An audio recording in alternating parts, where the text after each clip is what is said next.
Donc, comment on a rédigé ce document? Déjà, on s'est mis dans une posture de démarche collective, c'est-à-dire d'être inclusif sur toutes les solutions techniques agréées en matière d'assainissement non collectif.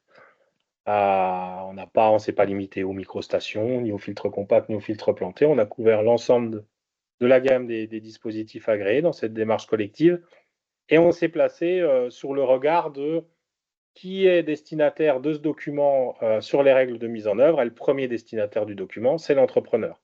C'est l'entreprise qui installe les produits. Donc, on s'est mis au niveau de questions de portée et d'attente des entreprises de travaux et avec comme philosophie de ne pas donner un cours aux entrepreneurs, hein. On ne va pas expliquer dans ce document en 10 pages comment on colle des tubes entre eux. Le document, il s'adresse à un professionnel qui sait faire du terrassement, qui sait poser des filières d'assainissement. On vient juste ici lui apporter un vernis sur les filières agréées et des points d'intention particuliers sur les filières agréées. Ce document, il est très illustré, il intègre des figures, des schémas, des dessins, des photos pour le rendre agréable et intéressant à lire. On a mis des spécifications claires et vérifiables dans le respect du cadre de la procédure d'agrément. Sylvain vous en dira plus sur ce sujet-là. On a fait un document de 44 pages, donc on s'est volontairement calqué aussi sur les recommandations qui existent pour la rédaction des DTU, par exemple. On nous explique qu'un document trop long est mal lu, et du coup mal connu et peu appliqué. Donc, plus court c'est, mieux c'est. Bon, il faut bien du contenu. Donc, on a un document, 44 pages, annexe incluse. Il est concis, clair et net. Et le sommaire s'inspire quand même des règles professionnelles existantes, hein, notamment un des derniers qui a été publié, qui est la mise en œuvre des chapes fluides à base de ciment. L'architecture du document, elle répond quand même aux questions et aux attentes quand on rédige des règles professionnelles. Ben, c'était l'idée de résoudre un petit peu toutes ces problématiques et d'avoir d'abord une meilleure accessibilité sur des règles communes, quelque chose qui puisse être finalement un seul document qui puisse être fourni, finalement qui définisse l'ensemble des règles communes et harmonisées de l'ensemble des guides associés aux agréments. Donc meilleure visibilité, une compilation des documents applicables dans un même document. L'exhaustivité des prescriptions intégrant aussi le retour d'expérience, ça c'était l'objectif du document de recommandation qui a été rédigé, hein. Euh, des informations qui étaient ciblées, enfin, qui ont vocation à être ciblées aux installateurs. On a vu que tout à l'heure, les guides tels qu'ils sont aujourd'hui publiés, ils font référence à beaucoup de prescriptions pour l'utilisateur, d'abord hein, le particulier. Et c'est vrai que c'est dans ce document qu'on va retrouver les informations de prescription de pause dédiées à l'installateur. Là, l'idée, c'était aussi d'avoir un document qui était vraiment dédié à l'installateur. Et puis, un document qui puisse apparaître comme un bon outil d'accompagnement des acteurs sur le terrain. Donc le contenu des recommandations pro, ce contenu, bah, déjà le champ d'application. Il ne couvre que les dispositifs agréés, puisque Jérémy l'a dit tout à l'heure, les filières traditionnelles sont couvertes par le DTU 64.1. Donc le champ d'application de ce document ne considère que les dispositifs agréés marqués CE, donc soit les dispositifs qu'on appelle partie 3, hein, 12566-3, ça ce sont tout ce qui est filière à part entière de l'entrée à la sortie, que ce soit des microstations, des filtres plantés ou des filtres compacts. Et puis également, ce qu'on appelle des parties 6, 12566-6, en fait, ce sont des dispositifs de traitement qu'on va installer en sortie de fosse septique. Le contenu de ce document générique, donc recommandation professionnelle, donc on va retrouver le domaine d'application. On va avoir une liste des documents réglementaires et techniques de référence. Ça, on va retrouver ça dans un petit peu tous les documents, hein. C'est quelque part une bibliographie des documents existants. Une présentation des filières, les grands principes des filières agréées. On va retrouver hein, la différence entre les microstations, culture libre, culture fixée, filtre compact, filtre planté, etc. Ensuite, une rubrique concernant les matériels et les matériaux. On va retrouver un petit peu tous les équipements annexes et périphériques des dispositifs agréés, hein, que ce soit au niveau des raccordements, des couvercles, des réhausses, des boîtes, postes de relevage, etc., etc. Avec là encore la définition de tous les équipements. Les modalités de manutention et de stockage des matériaux et matériels. Quand le produit il arrive sur site, là encore, on reprend les prescriptions génériques que l'on a dans notre cadre d'évaluation. Tout ce qui est modalité de réalisation des terrassements, c'est-à-dire comment on fait la fouille, par rapport à la fouille ou aux fondations, avec les prescriptions des matériaux qui sont utilisés et les épaisseurs, matériaux, épaisseurs, etc. Tout ce qu'aujourd'hui on retrouve de manière écrite différemment dans les différents guides, tout en ayant la même définition au final. Les modalités de réalisation de remblayage, là encore, qui sont déjà définies.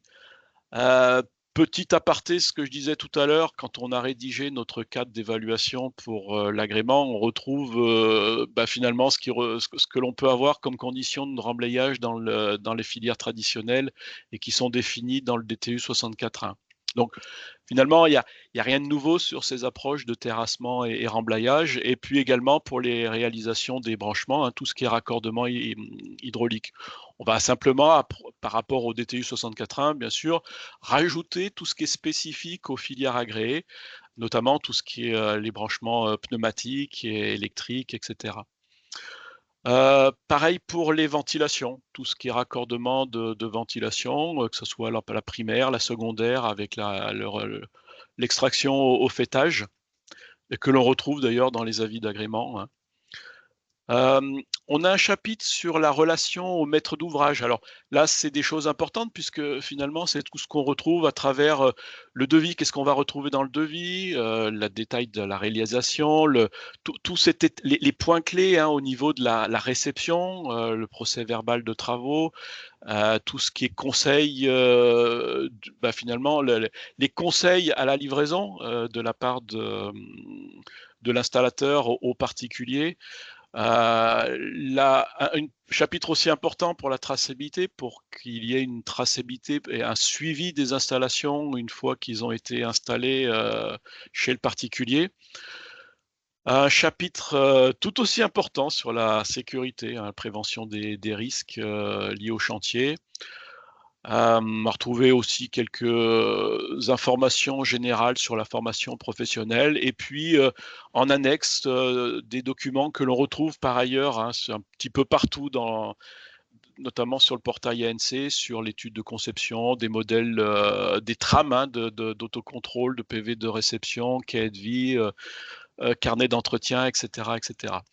Donc là, on voit à travers ce sommaire finalement que tout ce qu'on va retrouver dans ce document générique considère bien en fait tout ce qui peut exister aujourd'hui, notamment dans le cadre des avis des guides destinés à l'usager, mais recensé à travers un seul et unique document collectif, commun et harmonisé, qui a vocation à être diffusé je dirais par tous les modes de diffusion, mais sans aller chercher finalement ce qu'on a pu voir à travers les guides associés aux agréments, d'aller au cas par cas en fonction des produits, soit chez les fabricants, soit sur le portail ANC.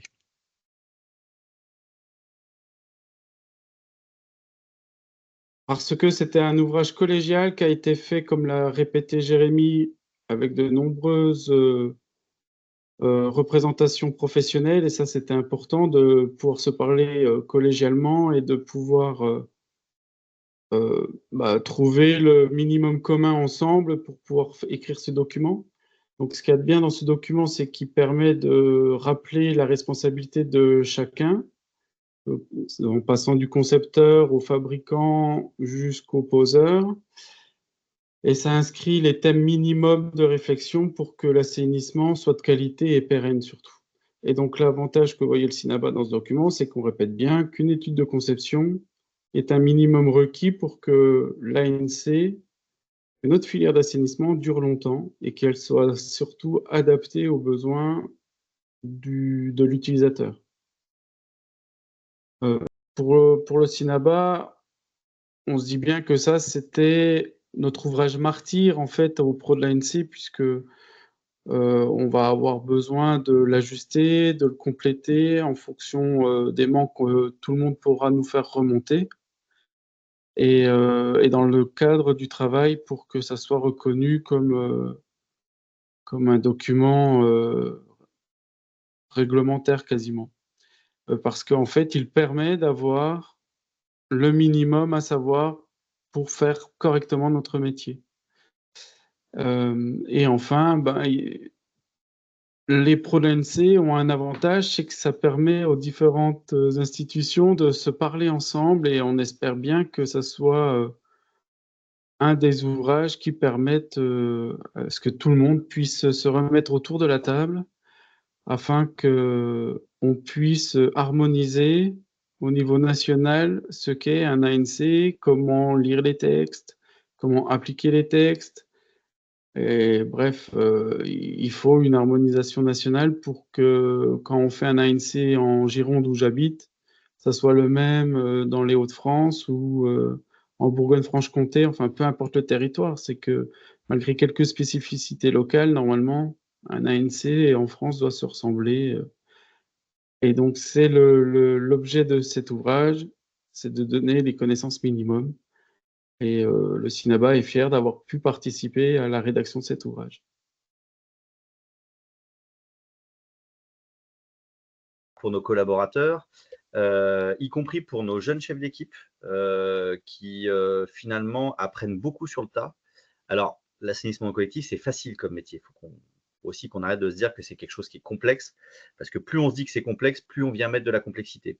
C'est quelque chose qui est facile, il faut juste qu'on ait un support avec des écrits.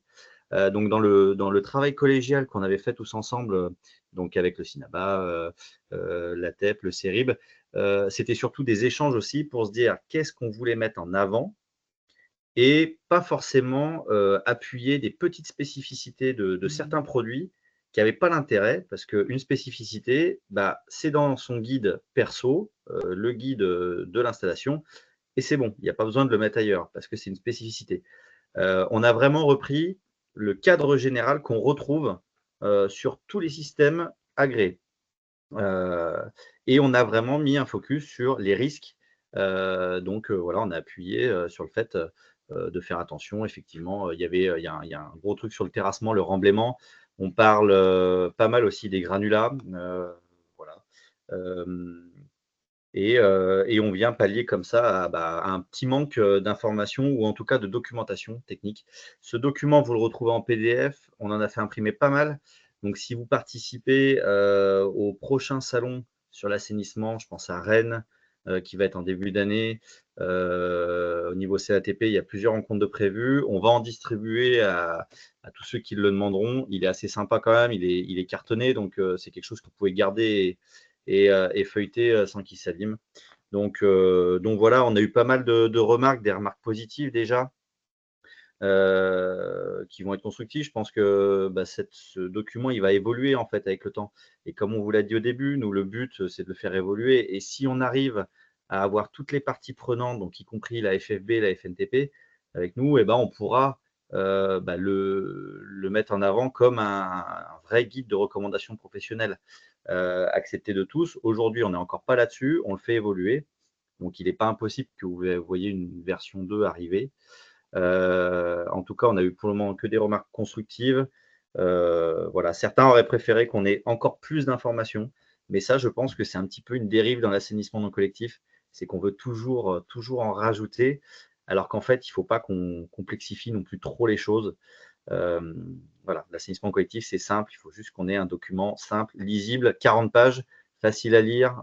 Vous pouvez mettre ça dans les mains de n'importe quel collaborateur, voire même de clients, hein, si vous voulez expliquer un devis, pourquoi est-ce que vous avez prévu telle ou telle ligne sur le devis.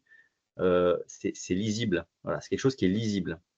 Donc voilà, j'espère que vous l'apprécierez. Il faut prendre un petit moment pour le lire, c'est assez court, mais il faut prendre le temps de le lire. Voilà.